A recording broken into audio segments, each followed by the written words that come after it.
Hi, nandito tayo ngayon sa Manila Memorial Park, Sucat, Parañaque. Ito po ay nasa harap ng Ilorde Sports Center at nang bibideo po tayo ng mga Nara tree. Dito sa lugar na ito makikita ang napakaraming Nara. Daan-daang mga puno ng mga Nara ang nandito. At ito ay napakagandang lugar upang pasyalan, lalong-lalo na ngayon, panahon ng pandemic.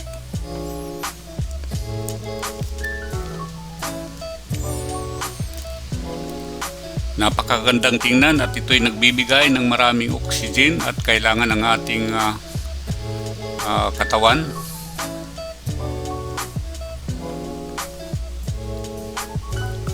Ang Nara po ay National Tree of the Philippines, pambansang puno ng ating bansang Pilipinas. Ang puno na ito ay simbolo ng katatagan o tibay ng mga Pilipino. Simbolo rin ito ng karangyaan at mahabang buhay. Magpipinta po tayo ngayon ng puno ng Nara. I hope you will enjoy watching my video.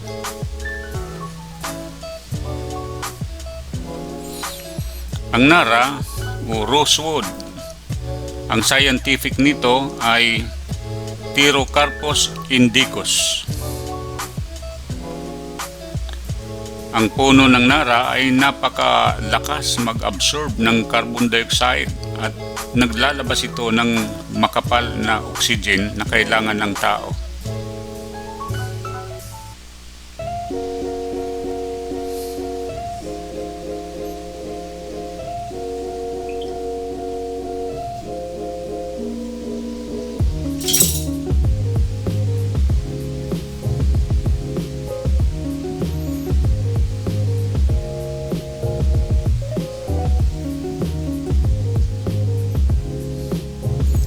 Ang Nara po ay napakaraming health benefits at proven ito scientifically.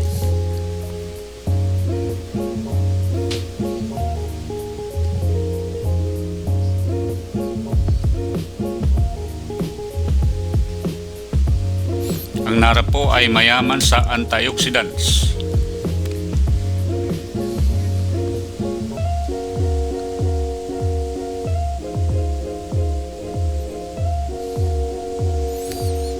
At ginagamit din ito ng mga tao noong unang panahon, lalong-lalo na sa mga tribo, upang ipahid sa kanilang ulo, upang kumpal ang kanilang mga buhok. Ginagamit din ito panggamot sa mga sugat o sunog sa katawan. Ang Nara po ay mayroong tinatawag na anti-aging properties. Kasi ang dahon at saka yung balat ng puno ng Nara ay napakainam na gawing tsaa. At nagpapagaling din ito ng lagnat.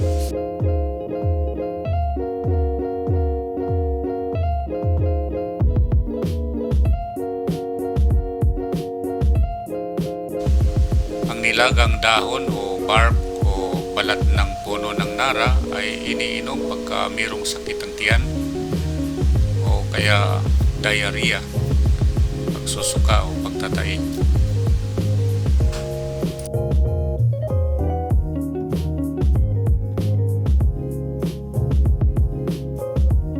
Ito rin ay mayroong tinatawag na natural immune booster na kailangan ng ating katawan.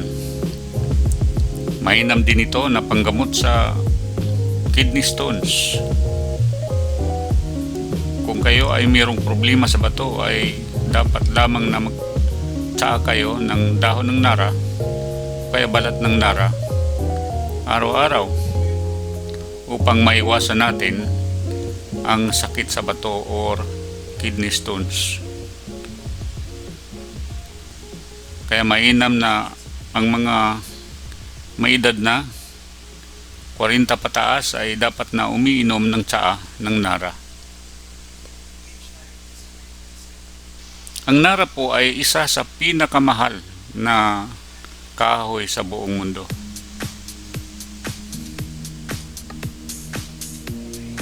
Dahil hindi po ito madaling masira. At ito ay hindi basta-bastang kinakain ng anay. Tumatagal ito ng daan-daang mga taon.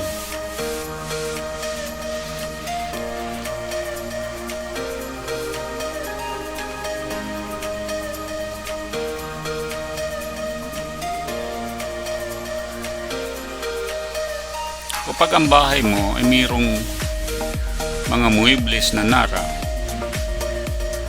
nagkakaroon ng positive impression ng mga tao. Meron itong nagtataglay ito ng positive energy sa loob ng bahay natin. Ang Nara din ay kinikilala noong unang panahon na ito ay anti-cancer at ginagamit ito panggamot sa hika at saka dysmenorrhea.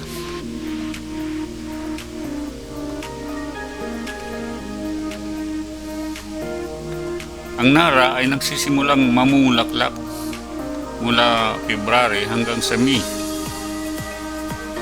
At ang mga bulaklak nito ay kailangan para sa mga honeybee.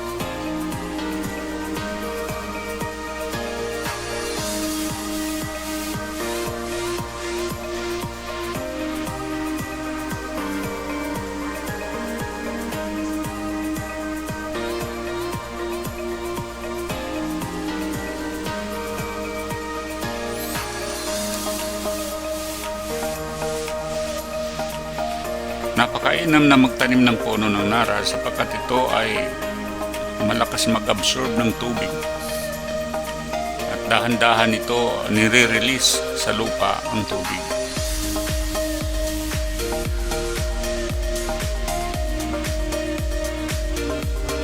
Panahon ng tagulan, upang maiwasan ng baha, dapat lamang na ang bawat lugar, lalo na sa mga matataas na lugar, ay taniman ng Nara. Sapagkat ang Nara ay hindi basta-basta nasisira ng bagyo.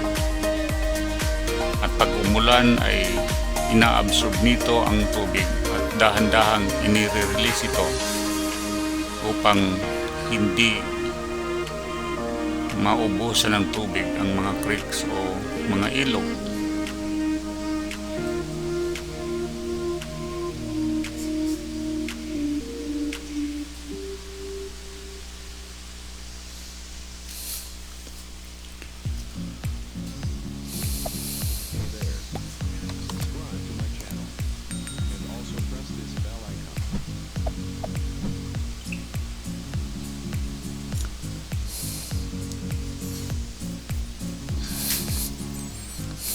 Libo-libong taon na ang nakaraan, ang Nara, ang dagta ng Nara ay ginagamit panggamot sa kitong o leprosy.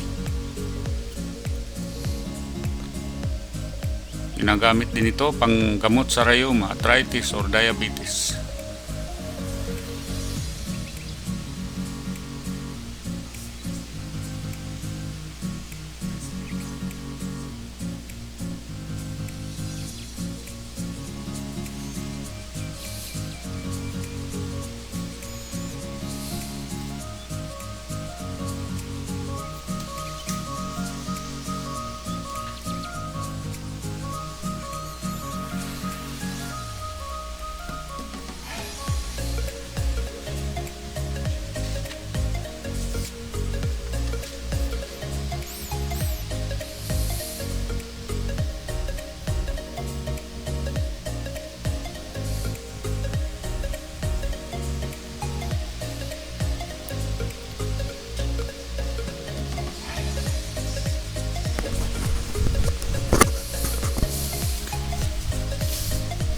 May mga tanong kung paano malalaman na ang Nara o kahoy na binili mo o furniture o muebles ay totoong nara at hindi ka napipiki.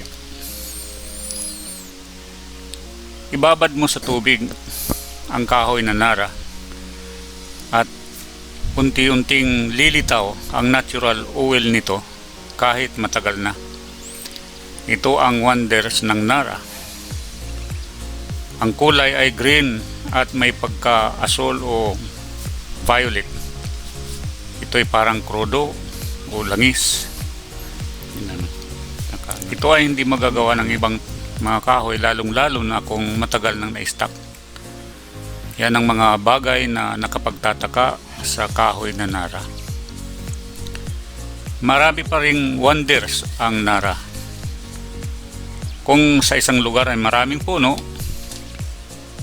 ang nara ang unang dinadapuan ng mga bubuyog o honeybee. Dahil marahil ang nara ay may maraming nektar sa kanyang bulaklak, lalong-lalo na sa panahon na ito ay namumulaklak.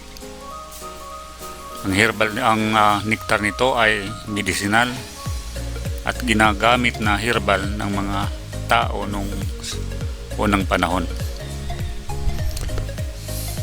Paborito din ito ng mga klasik-klasing langgam. Kahit nasa syudad nakatanim ang nara, ay may makikita kayong langgam o mga insektong namamahay dito. Ang lilim o seeds ng nara ay mayroong healing benefits.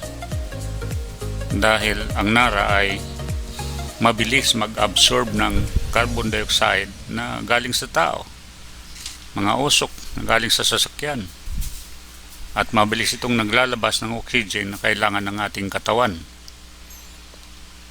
Ang lilim ng nara ay pinanunumbalik nito ang sigla ng ating katawan.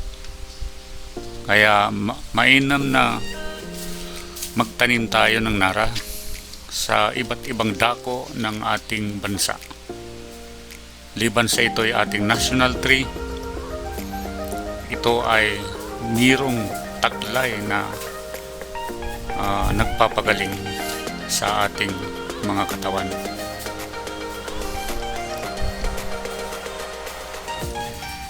Ang lupa na tinataniman ng nara ay pinanunumbalik nito ang sigla ng lupa, ang taba ng lupa, ang kanyang original components. Dahil ang lupa ay nagiging acidic kung ito'y nasa maraming tao.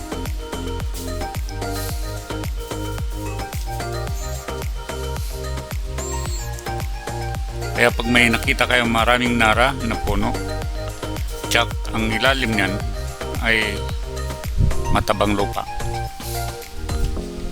Nililinis nito ang lupa mula sa mga bad bacteria at saka sa mga fungi, dahil ang kanyang ugat ay kumakalat sa lahat ng direksyon kung saan nakatayo ang nara.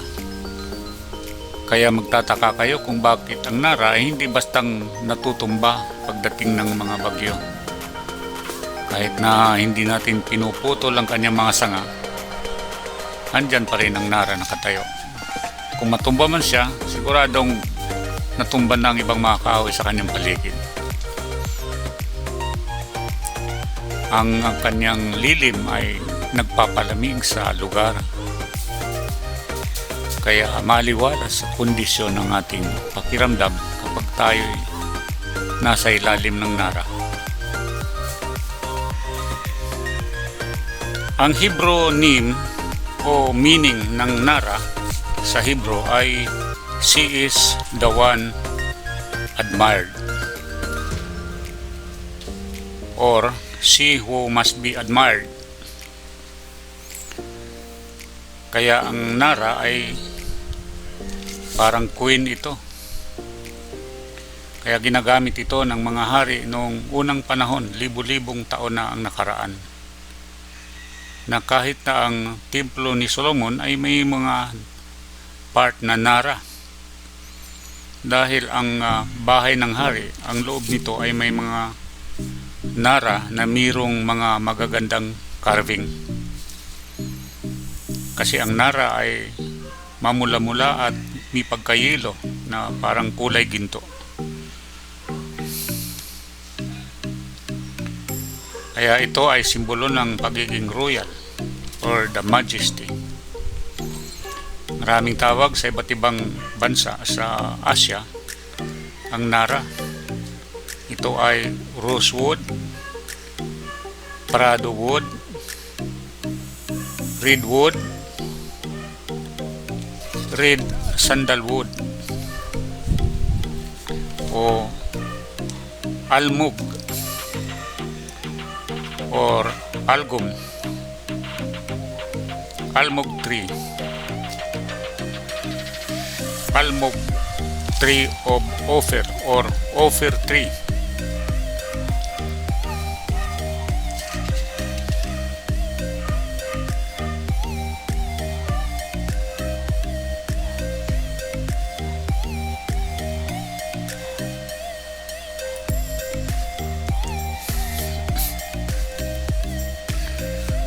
Ang nara ay napakatibay, kaya tumutubo ito at kailangan matagal itong putulin bago gawing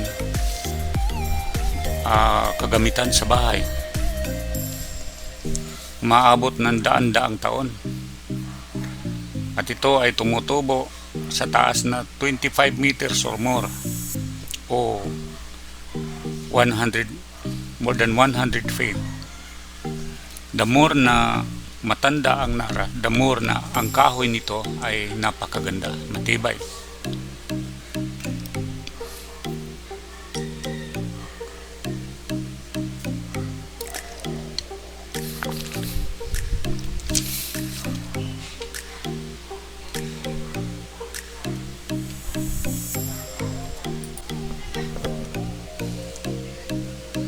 Kaya nga ang nara ay simbolo ng pagiging matibay,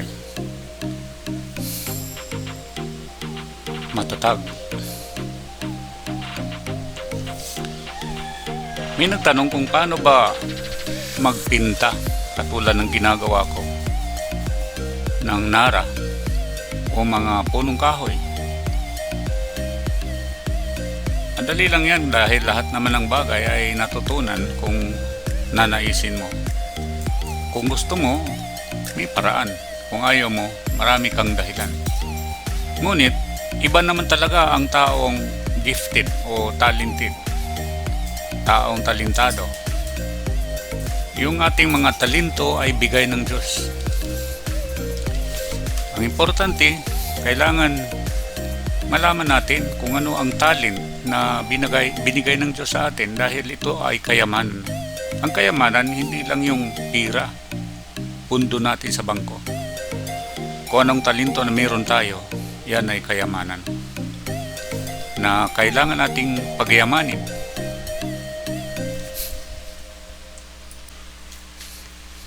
Talents are gifts from God. We need to discover and develop it. And we can use it for the glory of God.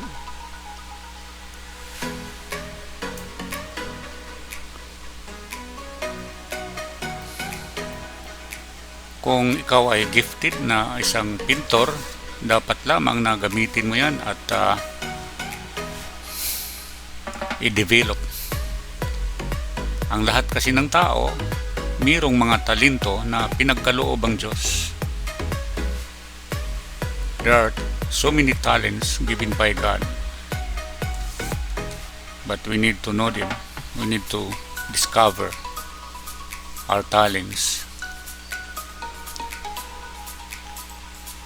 Of course, kailangan nating pag-aralan kung paano ito ma-develop.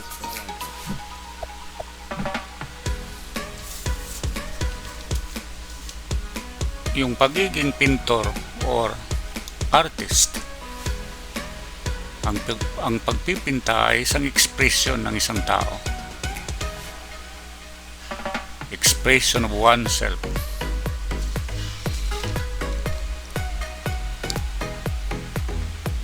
what what you need to do is love the colors.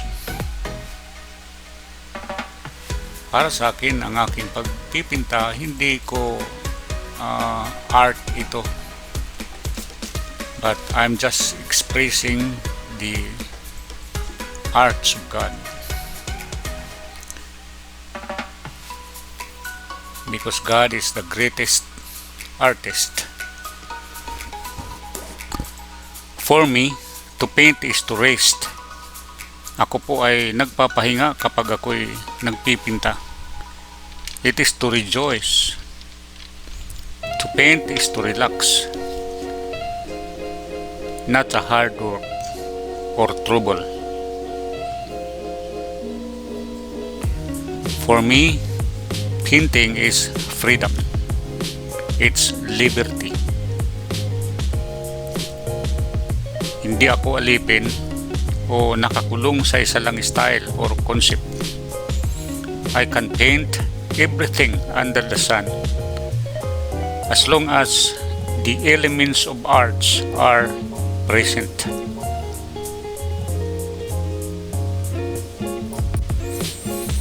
Ang talentong ito ay hindi pahirap tulad ng akala ng ibang mga pintor.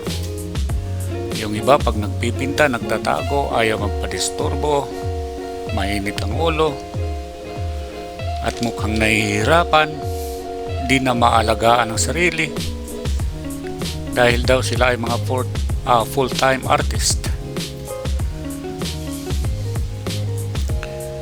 Totoong mayroong konsepto ang isang pintor. Ang pagiging ganap na pintor ay ang pagkakatuklas ng kanyang sariling expression or arts or concept or style. Pero hindi pwedeng makulong sa isang konsepto.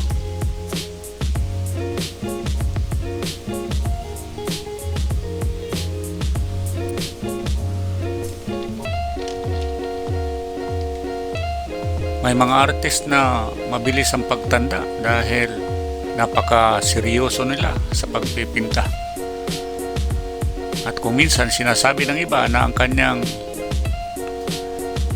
obra or artworks ay pangit at maaaring hindi magustuhan ng iba. Yung iba natatakot sa magiging resulta o future ng kanilang mga paintings.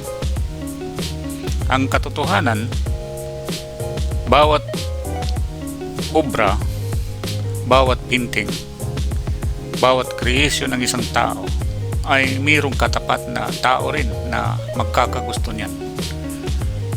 Parang tao, parang ikaw. Kahit gaano kapangit ng isang tao, mayroon ding tao na katapat niya na magkakagusto sa kanya. Ang isang babae kahit pangit, mayroon din talaga makakakita sa kanya na maganda sa kaniyang paningin. Kaya walang pangit, lalong-lalo na sa creation of God, arts of God. Kailangan lang natin ma-develop, matuto ng kaparaanan kasi lahat may paraan yan.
pangit sa pananaw mo, ngunit sa iba ay maganda naman. Kahit gaano kaganda sa tingin mo, kung hindi naman magustuhan ng iba, ay baliwala pa rin. Ano naman ang mga pinipinta ko? Lahat. Ibig sabihin, lahat ng mga subject, mga landscape, seascape, cityscape, still life, lahat din ng mga medium, katulad ng oil on canvas, acrylic, watercolor, color pastel, at iba pa. Lahat din ng mga style or concept, cubism, expressionism, realism, surrealism, halicism, abstract, neo-impression, at lahat ng mga konsepto. So, walang bawal po. At depende sa artist or pintor yan kung gusto mong manatili o ikaw ay nabilanggo. If you are imprisoned with one concept, so it depends. You are free.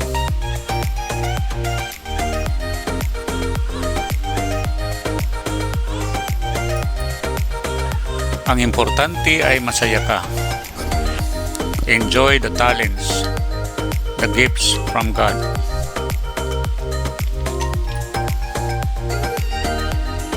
Tandaan mo, hindi nais ng Diyos na maging malungkot ang isang tao na katulad mo. God is not willing that any should live a sad life, but all should rejoice in life. Kung ano ka, ano ang kalagayan mo ngayon, anong meron ka, anong trabaho meron ka, o anong talento meron ka, makontento ka, ngunit mag-level up ka at maging blessing ka sa iba.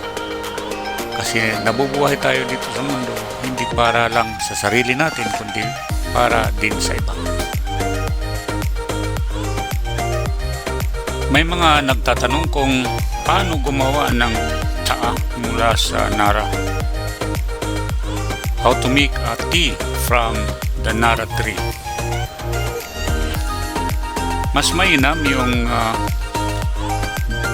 pinitas mo o fresh leaves or bark ng nara.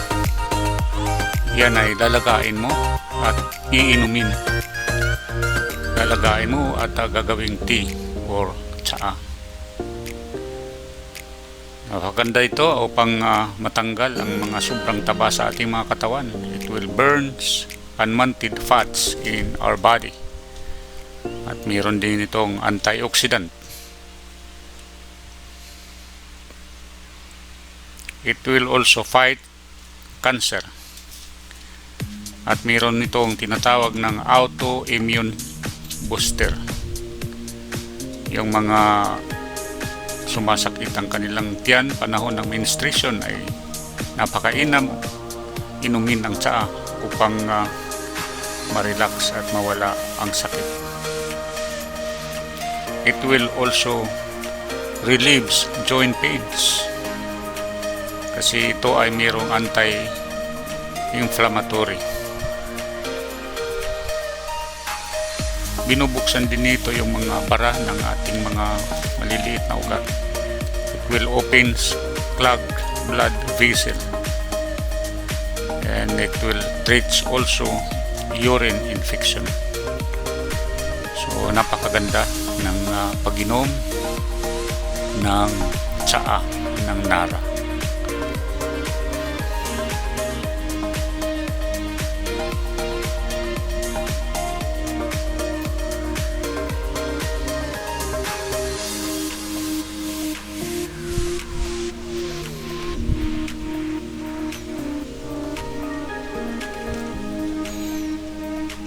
Kaya kayo may mga diabetes, dapat na ugaliin nating uminom ng tsaa ng nara kaysa bumili pa tayo ng mga kaping mamahalin at mga tsaang mahal. Yung iba rin na mabilis ang pagtanda, ito na ang panahon na uminom ka ng tsaa ng nara. Dahil mayroon itong anti-aging properties. Yung mga mabilis na nawawala ng buhok, unti-unting nakakalbo ang ating mga ulo, maganda rin ang uminom tayo ng tsaa at yung mga dagta o kaya piniga na mula sa bulaklak at saka dahon ng nara ay pwede nating ipahid sa ating balat ng ating ulo upang kumapal ang ating buhok at mahinto ang pagkalagas nito. Dahil ang nara ay mayroong tinatawag na natural hair treatment.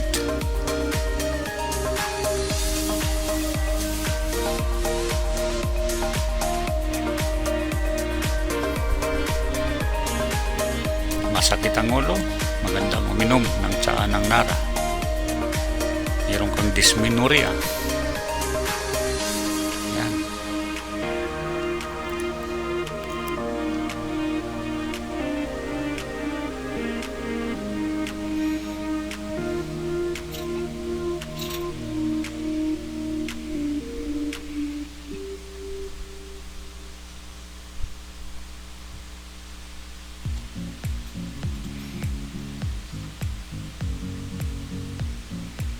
Ang bulaklak ng nara na may kulay yelo at may pagka-orange ang iba, ang mula-mula ay ginagamit ng mga sinaunang tao bilang kanilang pabango.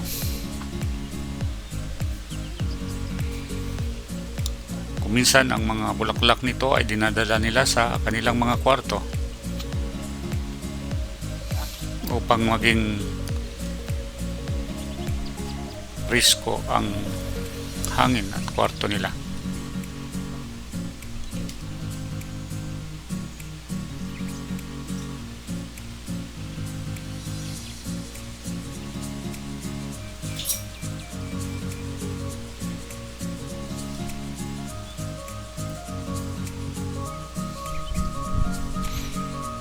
Ang health benefits po ng nara ay proven scientifically. Hey there. Subscribe to my channel. And also press this bell icon. Kaya mainam na magtanim tayo ng mga nara sa iba't ibang dako ng ating bansa. Nakakatulong din ito para hindi magkaroon ng mga bardaw ng mga lupain.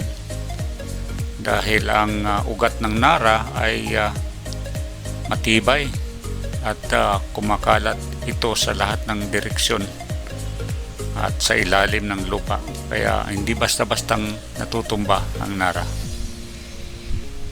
So napipigilan ang biglang pagbaha dahil kung ang bundok ay wala ng tanim o kahoy, walang nara, ay pag umulan diretso agad ang tubig sa baba. Kaya nagkakaroon ng biglaang pagbaha at nagiging sakuna para sa mga tao. Dahil ang mga nara sa bundok ay kanilang pinuputol kahit mga bata pa, dapat makilala natin alin ang mga importanteng kahoy, alin ang nara. Dahil pa balang araw baka mawala na ito sa ating bansa.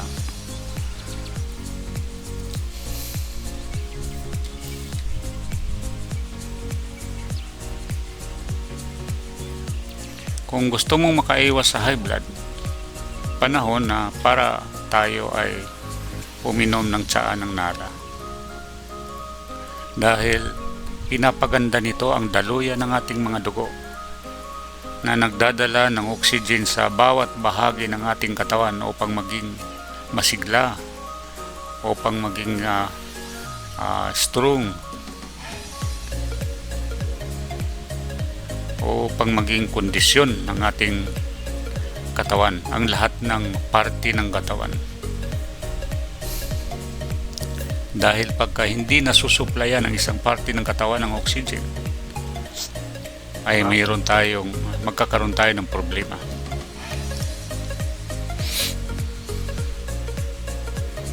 Kaya kung mabuti ang daloy ng ating dugo, maganda ang distribution ng oxygen, at ang oxygen ay galing sa mga kahoy, mga alaman, mga tanim, at lalong-lalo na sa nara, masigla ang tao, kondisyon at malayo sa karamdaman. Tandaan natin na ang pagkain kuminsan ay nagdadala ng karamdaman sa katawan ng tao. Kaya kung ano ang kinakain mo, yun ka. You are on what you eat. Kaya bakit pala natin po problemahin ang kung anong iinumin o gagawing tsaa o tea? Mayroon tayo mga nara sa iba't ibang lugar. Sa Metro Manila, napakarami. Sa mga kalsada, makikita natin na may mga nara. Ngunit, yung nasa kalsada ay dapat lang na hugasan natin na mabuti dahil dumidikit ang mga alikabok, ang germs sa mga dahon ng nara. Bawal din natin sugatan ang nara dyan sa mga kalsada dahil pag nakita tayo ay maaaring huliin tayo dahil kinukuha natin ang balat ng nara, ang bark. So dahon na lang.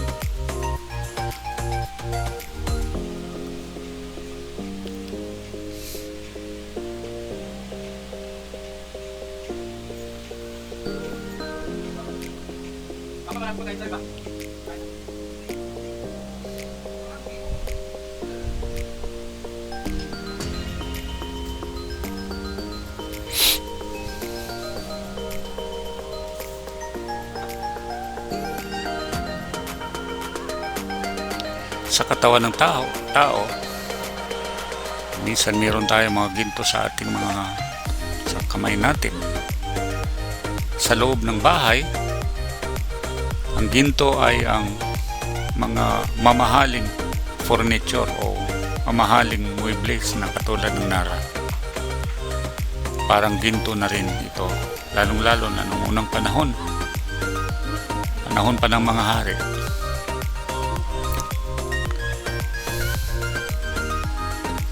Nasa loob ng kanilang palasyo ang mga magagandang muebles o furniture na mayroong mga carving. Favorite ito ng mga carver dahil ito ay hindi basta-basta nagka-crack at dahil sa ganda ng kulay nito. Kaya masaya ang mga carver kapag sila ay nagka-carving. At hindi nila alam na yung nara pala ay nagbibigay ng magandang aura sa tao. Nagbibigay ng positive energy.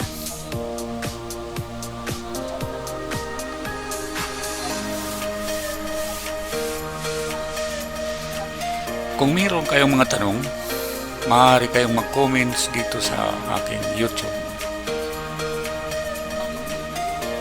Paki-like na lang, subscribe, kung pwede i-share ninyo, at hit the bell para makatanggap kayo ng marami pang mga video na darating.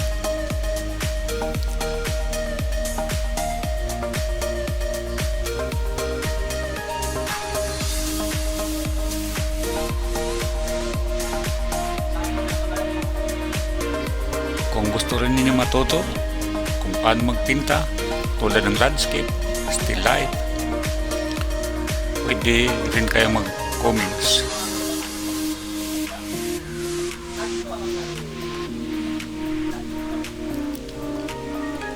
Kung meron din kayo mga request na mga subject na ipipinta ko ay isulat din ninyo para malaman ko at yan ang gagawin ko sa susunod.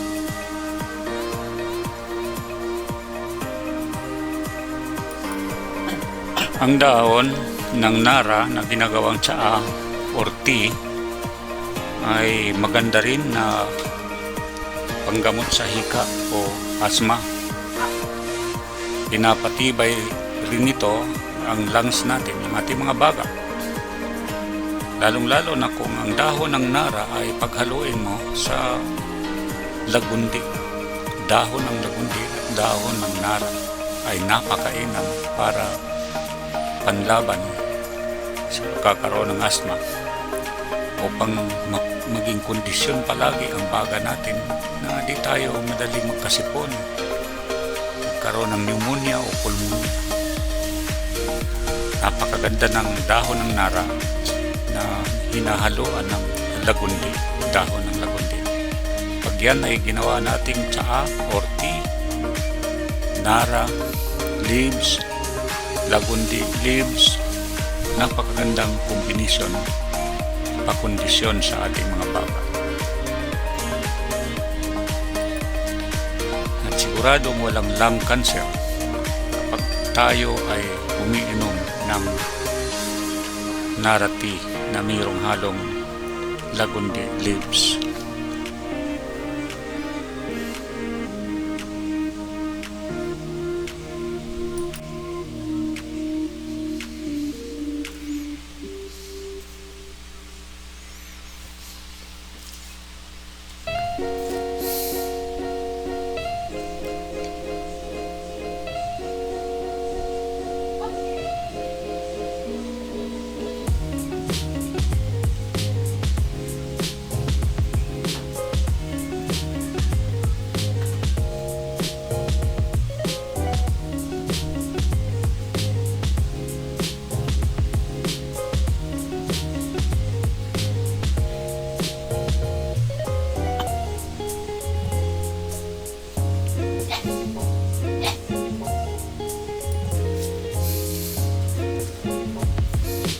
Ang nara ay isa sa mga kahoy na mayroong tinatawag na flavonoids, ay anti-cancer. Kaya nung unang mga panahon na wala pang mga chemicals, ang mga tao ay walang kanser sapagkat ang kanilang mga iniinom ay mula sa mga dagta ng mga kahoy, lalong-lalo na ang nara.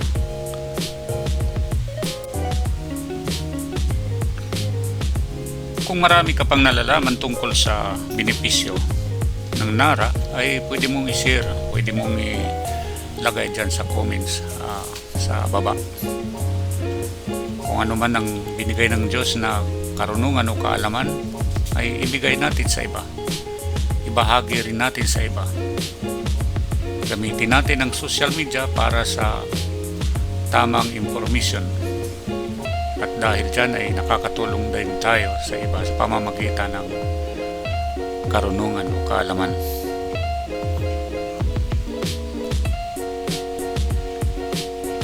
Tandaan, kung mayroong knowledge, mayroon mananatili tayong ligtas. Kung may knowledge, may kalusugan.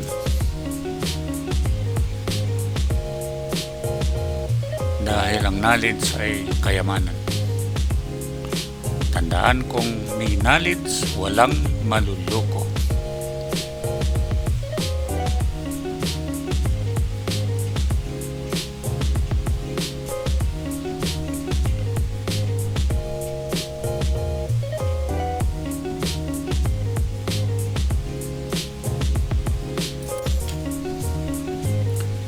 Ang karunungan ay kayamanan. Ligtas ang taong may alam. Sabi ng Bible sa Proverbs chapter 10 verse 14, wise men lay up knowledge, but the mouth of the foolish is near to destruction. Ang taong matalino ay nag-iimpok ng karunungan, ngunit ang salita ng mangmang ay nagdadala ng kapahamakan. Mahirap maging mangmang dahil ang pagiging mangmang ay nagdadala ng kapahamakan.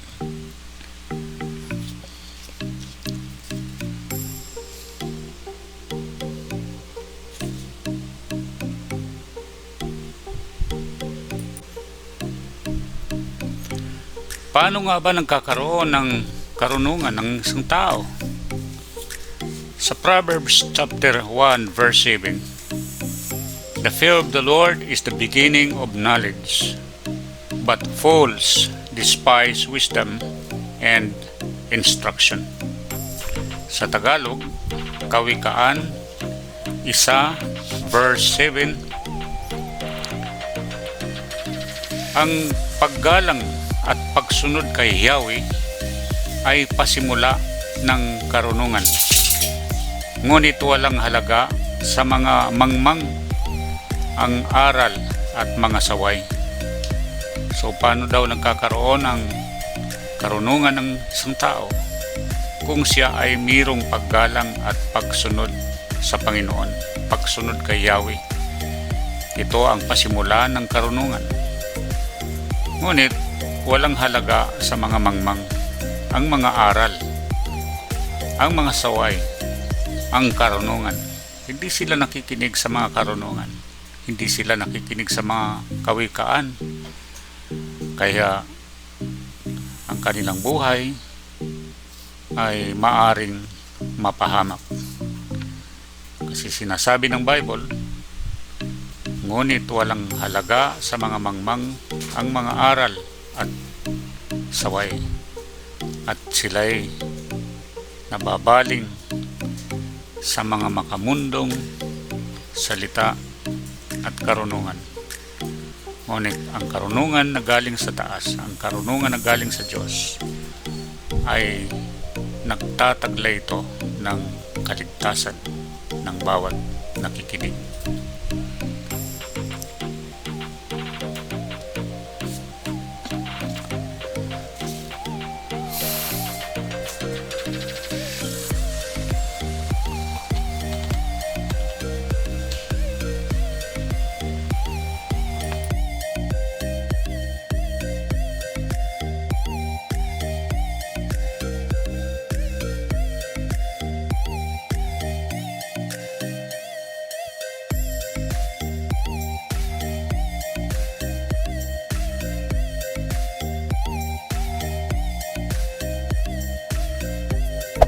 Hey there.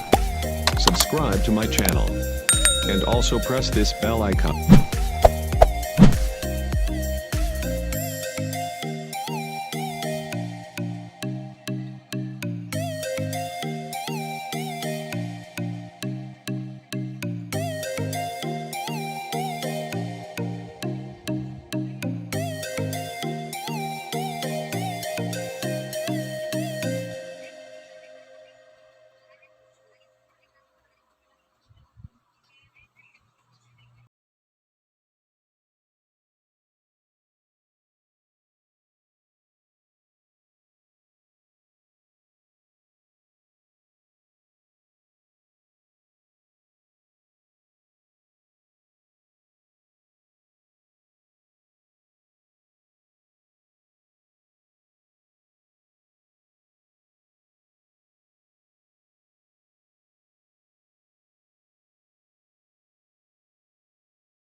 Maraming salamat sa panonood. I hope marami kayong natutunan at mag-comments below at para malaman ko kung ano ang inyong mga suggestion at kung mayroon kayong gustong topic na talakayin natin sa susunod ay yun din ang ating tatalakayin.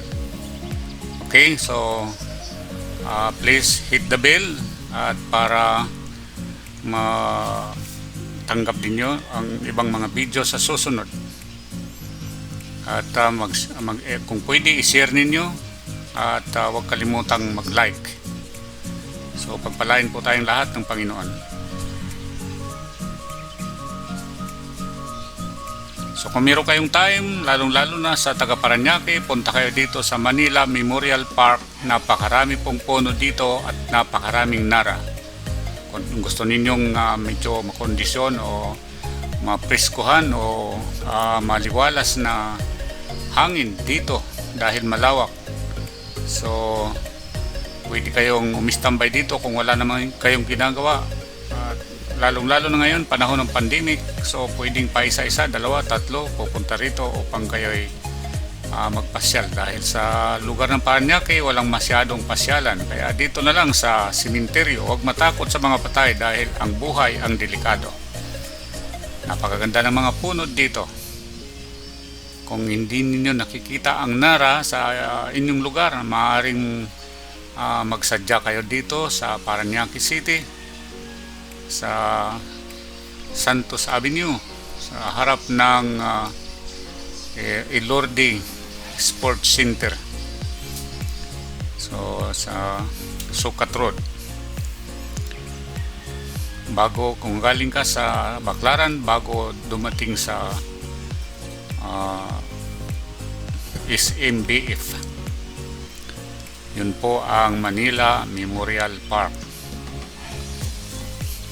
Daan-daang mga puno ng nara dito, malalaki, mayroong mga maliliit.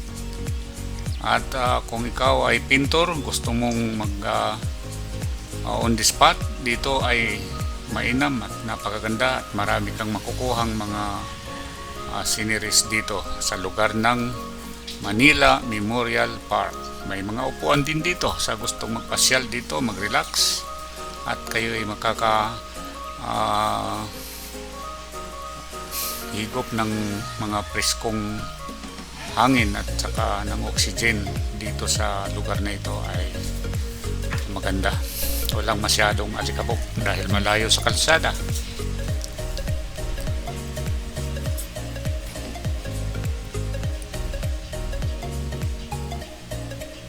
Maraming salamat. God bless and see you again next time.